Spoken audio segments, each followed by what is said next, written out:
хүмүүсийг ерөнхийдөө нэг юм хоёр талтай яриад байдаг те. Эрчүүдийг нэг юм кодлцоо ингээд нөгөө эрчүүд болвол ингээд аз жаргалаа хөөгд дандаа энэ үйлдэлийг хийдэг ч гэдэг юм уу те. Нэг нийтлэг ойлголт байгаа шүү дээ нийгэмд те.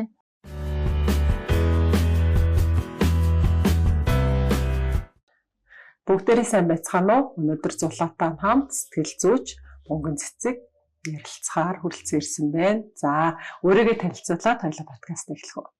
За тэгээ. За намайг өөрөөр ярилцуулсан баярлалаа. Намайг Банзрагчийн Мөнгөн цэцэг гэдэг. Сэтгэл зүйч анчлаад сэтгэл засалч мэргэжилтэй. Дэлхийн эрүүл сэтгэл заслын холбооны үндсэн сэтгэл засалч гэж явдаг. Танин мэдхүү зан худлын сэтгэл засалч гэдэг. Энэ мэргэжлээ сургуулаа төгсөөд энэ мэргэжлэр бараг сүүлийн 10 гаруй жил өөрийгөө бэлтгэлээ. Энэ чиглэлээр сурлаа, судалцлаа. Манай мэргэжлийн онцлогийн хувьд бол нөгөө насан туршдаа өөрсдөө дандаа апдейт хийж сурдаг, суралцдаг тийм мэргэжлтэй учраас тэгээд суралцлаа. Тэгээ одоо энэ хямдрал мэдгээд наркологийн эмнэлгийн сэтгэл засалж хийж байгаа. Тавчхандаа энэ. Мөн маань мэргэжлийн ёс зүй сургалт судалгааны үүсгэн байгуулагч шүү дээ. Үүнийг мэдээж үүсгэн байгуулах шалтгаан, зорилт байсан баг тийм. Баярлалаа. Би яг энийг ингээд хүн тайлбарлаж ярих их дуртай. Тийм. Тэгэхээр мэргэжлийн ёс зүй гэдэг одоо манай нэгэн ч яг 10 жилийн ерөнхий боловсролын сургуулаа төгсөөд ихтэй сургуульд орлоо. Ихтэй сургуулиуд нөгөө ерөнхий боловсролын сургуулаас чи ялгаатай нөгөө мэргэжил чиглэл олон мэргэжлэр ингээд чиглэлээ суралцж даган бэлтгэж байгаа шүү дээ тий. Тэгэхээр энэ дээр ажил дээр гараад нийгэмд гараад ажил хийж байгаа оюутнаасаа төгсөөд ажил хийж байгаа хүмүүс маань нөгөө нэг мэргэжлийн ёс зүй гэдэг зүйл дээр ойлголтгүй юм шиг надад айгүй их санагддаг байсан. Ер нь л би оюутан бол төгснөөс хойш нэг маш их боддог байсан. Яагаад тухайн мэргэжилд та энэ нийгэмд гараад тухайн мэргэжлийг эзэмшээд ямар ёс зүйтэй хүн байх вэ гэдэг ойлголтын нөгдгөн болоо гэдэг дээр айгүй их бодчихсон. Тэгээд боловсролын бид нар ч одоо сэтгэл судлал, сэтгэл зүй, сэтгэл аншил төгссөн ч гэсэн нөгөө давхар боловсролын сэтгэл судлаач гэдэг нийгмийн ажилтан гэж давхар төгсдөг. Тэгэхээр энэ тал дээр бодоод энэ тал дээр юм хийхинсэн гэж бодсон. Тэгээд бас амжаагүй л юм. Тий. Би чинь тэрнээс ч ойшин бизнесийн удирдлагын магистр төгслөө. Өргөн их сургуулийн докторант гэж явдаг. Тэгээд энэ бас л суралцаар ингээ яваад байгаа юм байна. Тэгэхээр нийгэмд энэ зүйлийг маш ойлгуулахынсан, хөрсөнд бэлтгэхийнсэн их сургуулиуд маань бас энэ тал дээр харж үзсэн. Нэмэлт нэг тий хэдэн критикийн хичээл ордог байгаасаа гэдгийг үндсэн дээрээс энэ төрийн бусаа байгуулчихсан. Энэ чиглэлээр сургалт орох, сэтгэл зүйн сургалт орох зөвлөгөө өгөхдөө бас дурдчих дандаа ингээ санал мэдээлэл өгч явдаг гэх юм уу тий. Тэгвэл манай мөгийн хувьд ёс зүй гэж юу юм бэ? Ёс зүй гэж байгаа. Тэгэхээр хүн болгоно нэг тодорхой хэм хэмжүүрт ингэж байгаад байдаг.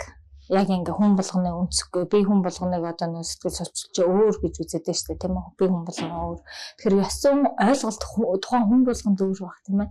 Тэгэхээр бид нар нийгмийн хэм хэмжээнээс халахгүйгээр нийгмийн хэмжээнд бид нарын эрх, бусдын эрх ашигт одоо бас нөгөө халахгүйгээр хязгаарлагдаж байгаа шүү дээ тийм ээ. Энэ хэм хэмжээгээ барих ойлголт юм бол бас нөгөө хүндэтгэх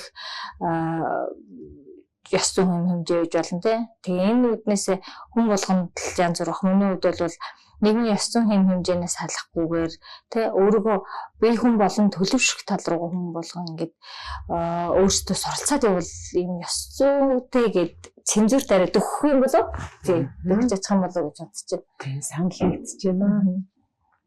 Сэтгэл зүйч, сэтгэл засалч, коуч гэл сүлээд их болж байна. Тэгээд хүмүүс сэтгэл зүйчийг коуч даамдураад идэх штеп. Эдрийн ялгааг тэгвэл нэгэнтээ бол ёс зүй яриад эхэлж байгаа юм чинь. Эдрийн ялгааг юун дээр нь анхаармаар юм шиг санагддаг байна. Хүмүүс одоо ингэж сэтгэл зүйн зөвлөгөөнд орж ирэхдээ бид нар дээр орж ирэхдээ гэдэг амьдралаа шийдвэрлэх гээд орж ирдэг шүү дээ. Гэтэл бид нэр амьдралыг шийддэг хүмүүс биш байхгүй. Тийм. Тэр тал дээр үзэгчд маань ойлголтог үл. Тэгэхээр сэтгэл зүйч, сэтгэл судлаач, сэтгэл засалч гэдэг. За тэгээд дээрэс нь сэтгцэн эмч хүний өөрчлөлийг ингээд дандаа хүнтэй холбоотой мэрэгчлэл те хүний хувь хүнтэй ялангуяа холбоотой юм дагсан мэрэгчлүүдийг хооронд найлах. За сэтгэл зүйч бол аншаа тавина тийм ээ. Сэтгэл зүйн зөвлөгөөгөө ерөнхий эхний шатанд юун дээр тестнээсээ үнэлгээнээс ахуулаад ингэ зөвлөгөөгөө өгч ирэх чинь тийм ээ.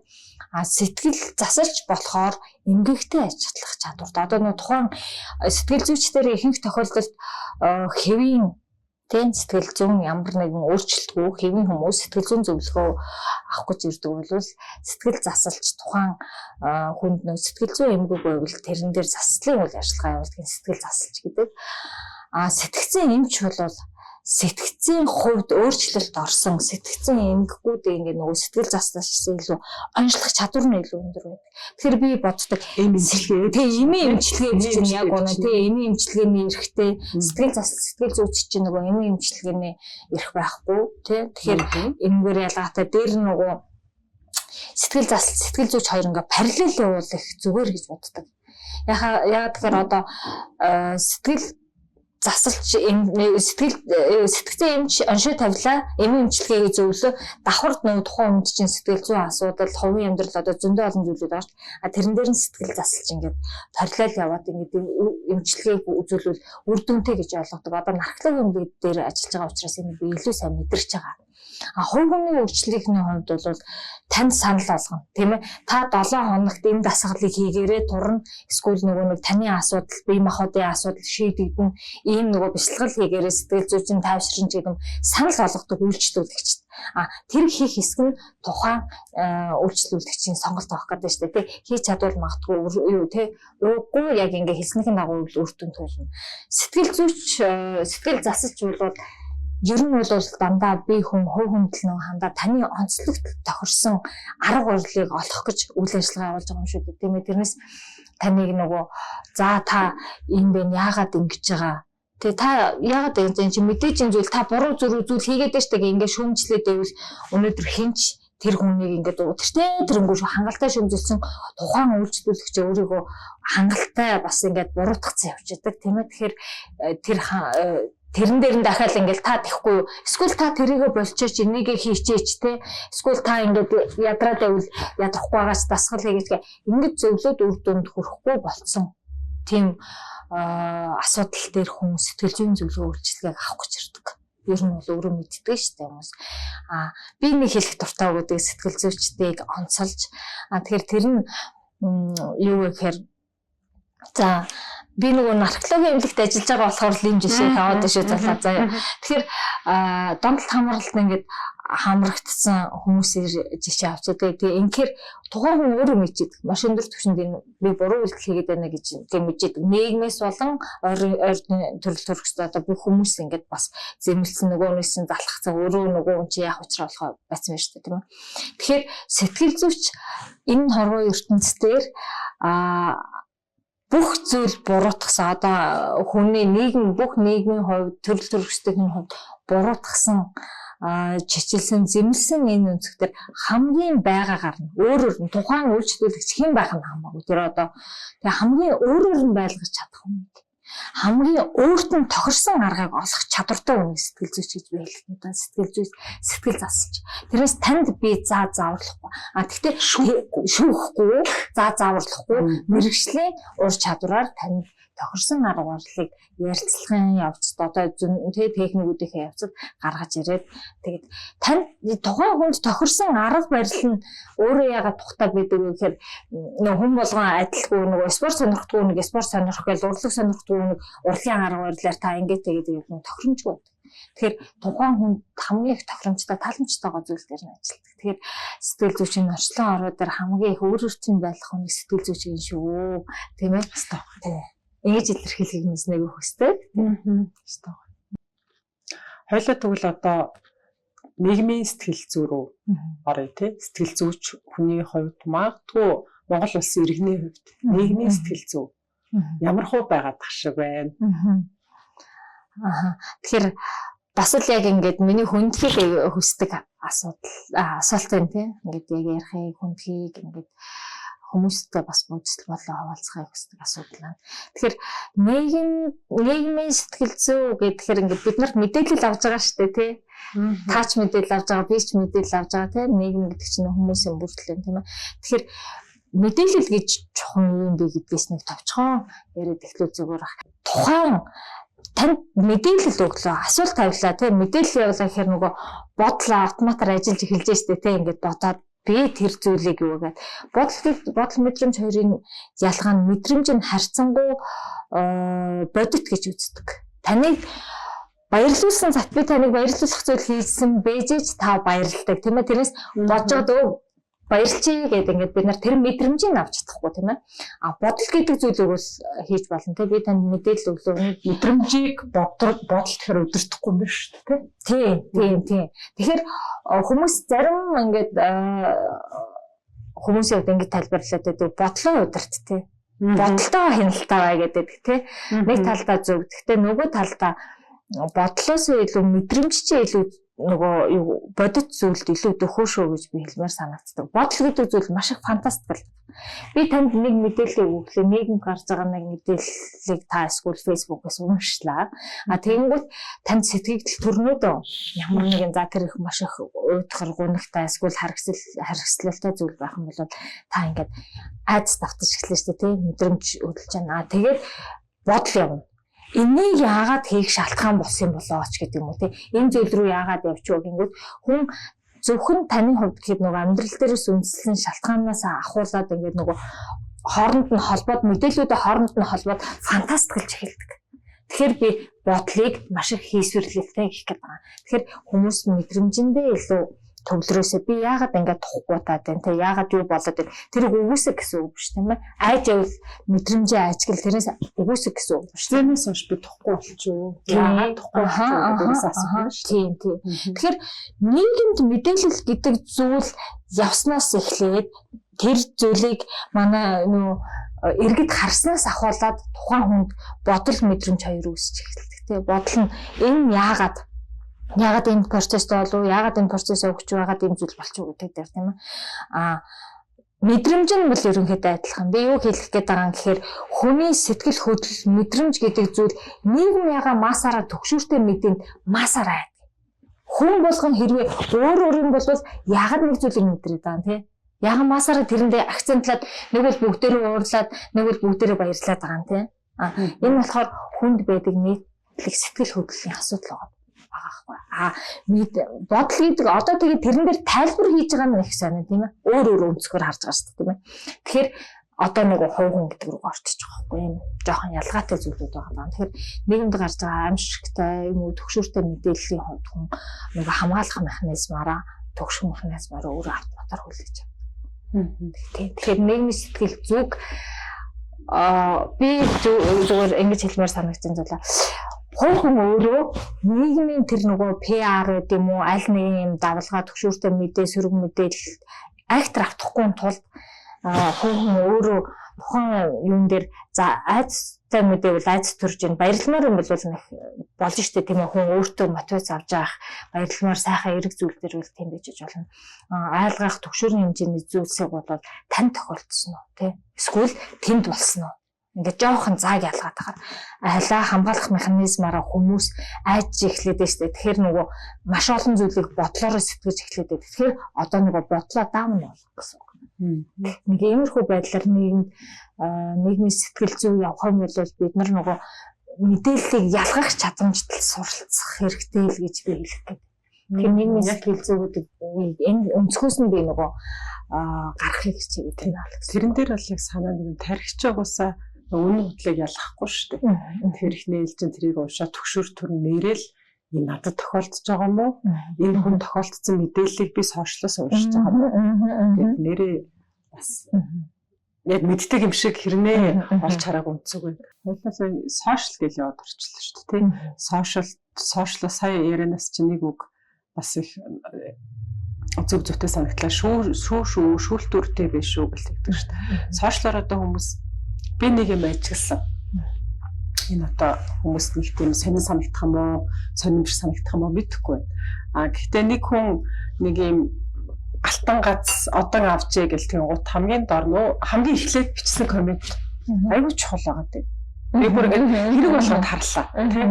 Аз жаргал хүсээ ёстой мундаг шүү гэдэг юм бол яг тэрийг ингээд дор ингээд өрөөд очсон. Гэхдээ энэ одоо юу ямар тест гавья байгуулсан гэж ёстой нэрээ хөшчүүдээсээ ичээсээ тэргээл ороод ирэх юм бол яг тэрийг өрөөд очсон. Тэгэхээр би энэ дээр ингээ гайхаад байгаа байхгүй юу? Тэр комментиг уншаад тэрийг ингээд ураагаад биччихэл байсан бол энэ чинь хүнд тэг хэрэг онцлог энэ бодол байгаад хэрэг байна уу гэдээ гайхаад тэгэд хүн нэг юм ажиглаад харцгаар би нэг нэрэж яг тэр нэг зөв юм шиг харагдаад гэж хит үний дор нөгөө хоёлоо өнөдрийн нэг их жоохлоор бүр ороод харлаа. Тэгэхээр энэ тал дээр юу гэж бодож байна? Би нэг өнөдөр нэг тийм сониом ажиглаж харлаа. Тэгэхээр нөгөө нэг нийгмийн сэтгэл зүй гэдэг чинь л энэ нагаад байна тийм массын сэтгэл зүй, олонний сэтгэл зүй гэдэг бид нар ингэдэм байна л да нөгөө үйл ухамсарлахуугаараа тухайн нөгөө мэдээллийг авахар нөгөө би түрээс сэтгэл хөдлөл үүсэж эхэлдэг. Нэг бол айж төгшдөг, нэг бол баярлдаг, хуурдаг тийм ээ.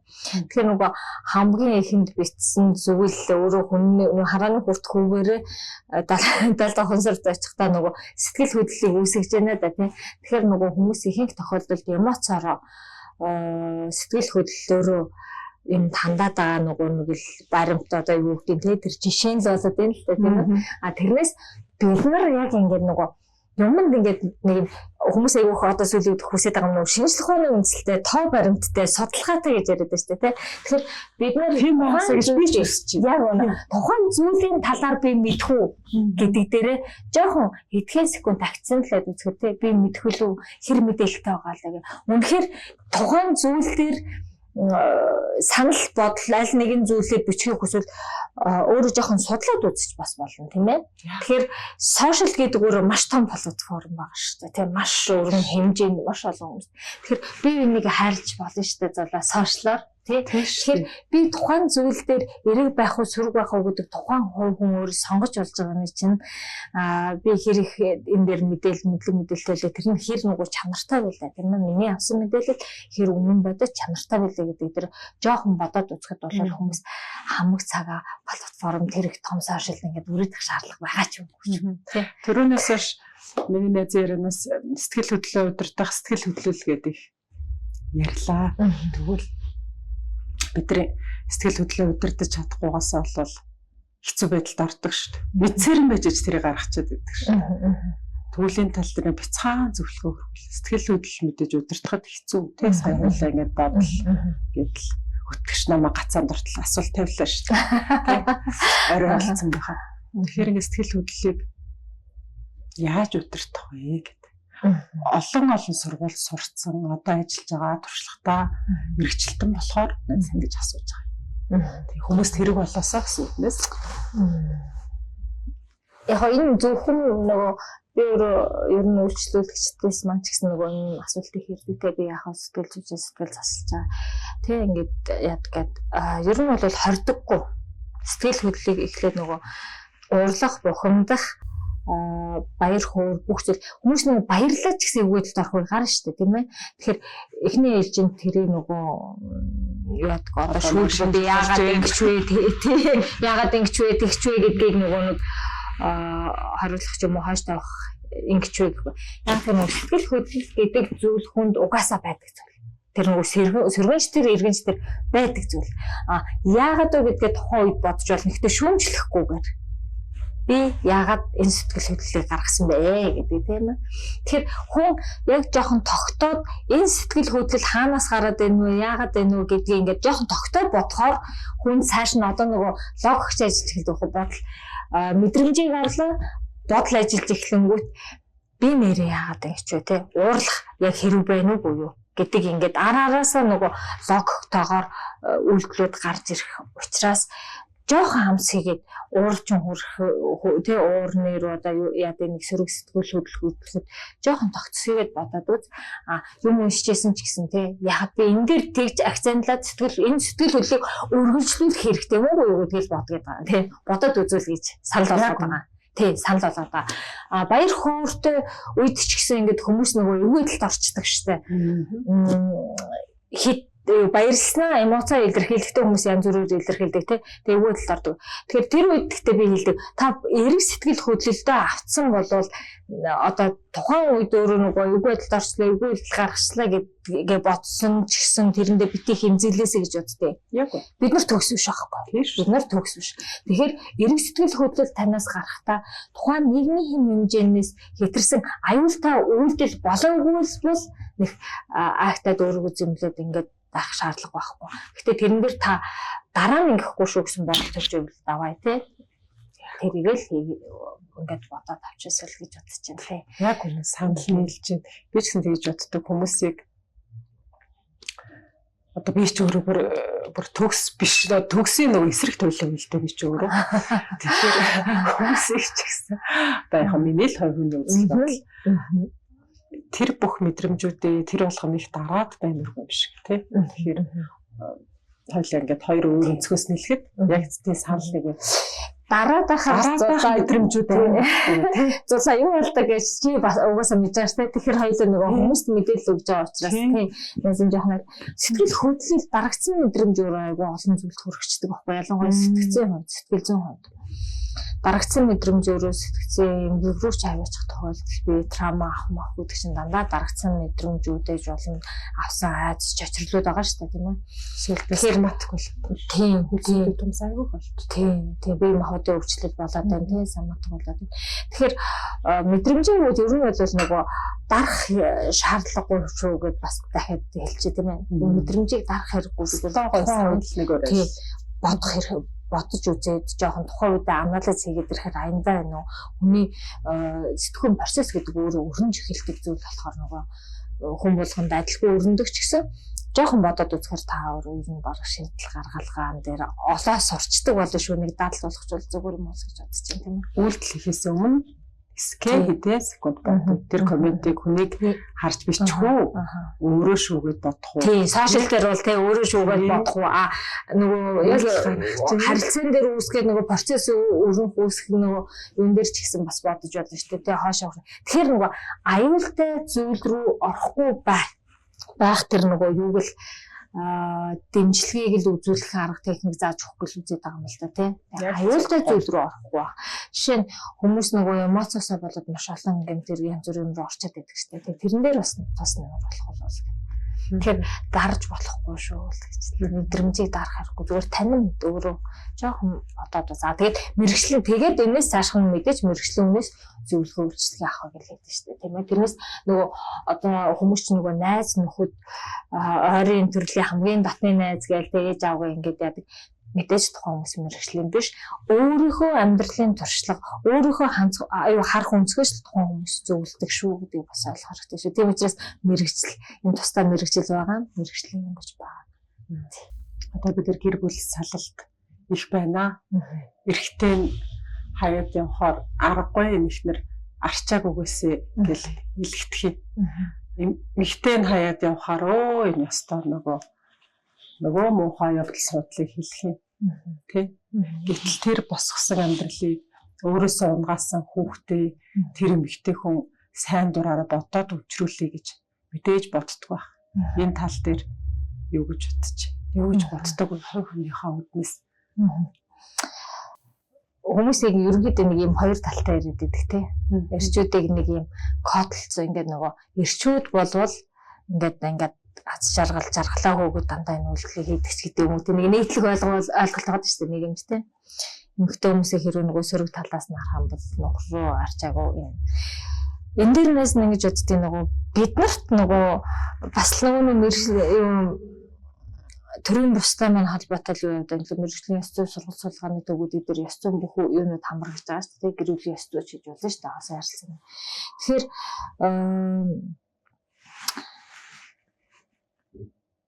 гэр бүл гэдэг өөрөө хоёр хүний бүтцтэй хоёр хүний нийтлэлээс үүсээд байгаа нэг юм бүтц нэг цол болоод байна шүү дээ. Тэгээд өөр хүүхдээ гэр бүл гэдэг одоо яг гэр бүл болно гэдэг нь ямар нөхцөл байдал үүсдэг ч гэдэг юм уу, ямар процесс өрнөгийн гэдгийг 10 жилдээ байхдаа, оюутан байхдаа бид нэр одоо бүх шатанд энэ зүйлийг дандаа бас л нөгөө мэдээлэлээр маш их дутуул гэж найз нь ойлгохын нэг хангаад байсан бол би нөхрөө сонгохдоо өөрийнхөө хувь хүний онцлогийг ядаж сэтгэл зүйчдээр очиод танин мэдсэн бол тийм ээ. Би ямар онцлогтой юм бол, ямар хүнтэй илүү өвтэйхэн нийцтэй амьдрах юм бол тэр хүнийг би өөрөө жаргаж чадах уу, тийм хүнтэй би өөрөө юу болоо жаргаж чадах уу, гэр бүл болоод урт удаан хугацаанд амьдарч чадах уу гэдэг энэ мэдээллийг авах, энэ ойлголтыг авсан бол энэ үйлдэл мэдээж огт байхгүй болно гэж байхгүй зүйлс гэх тийм ээ. Огт байхгүй болно гэж байхгүй.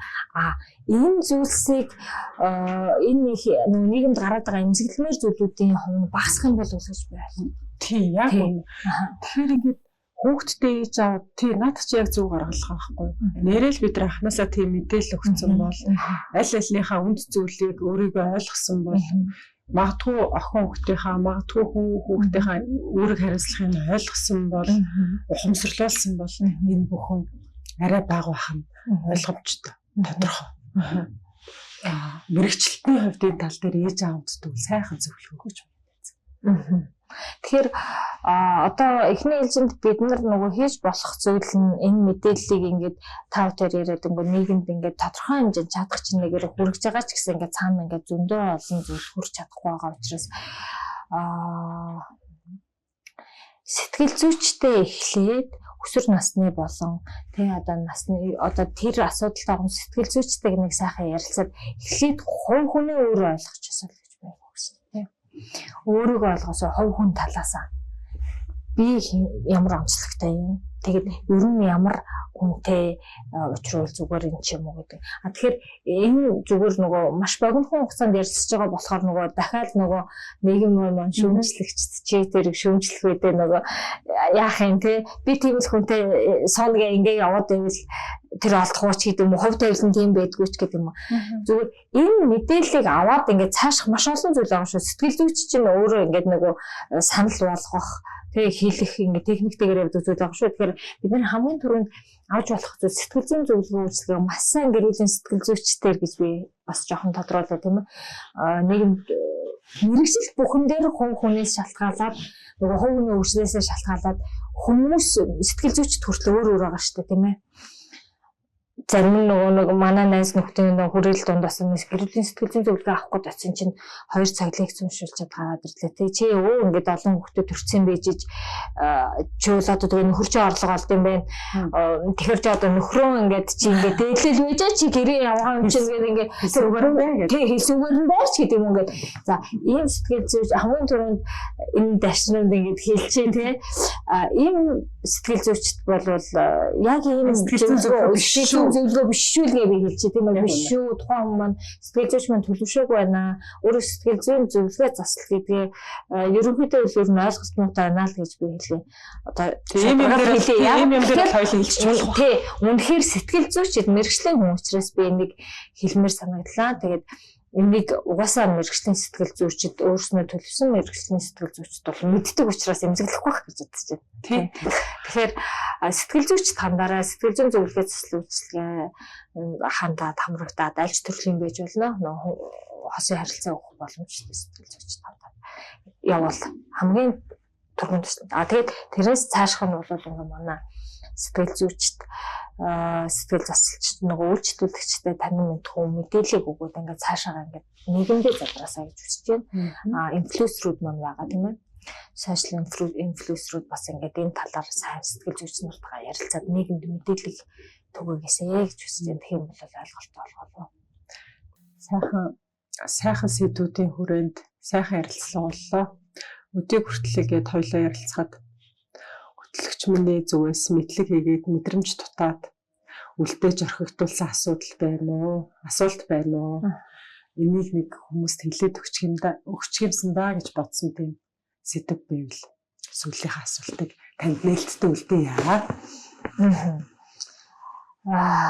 За ер нь л их нөгөө хөндөж асуулаа да би ингээд нийгэмд энэ асуудлуудыг энэ зүйлсийг хүргэхээсээ одоо хүртэл ингээд нээлттэйгээр үйлчлүүлэгчтэй хүрэхээс илүүгээр би үнэхээр хүргэж чадаагүй байлаа. Тэгэхээр нөгөө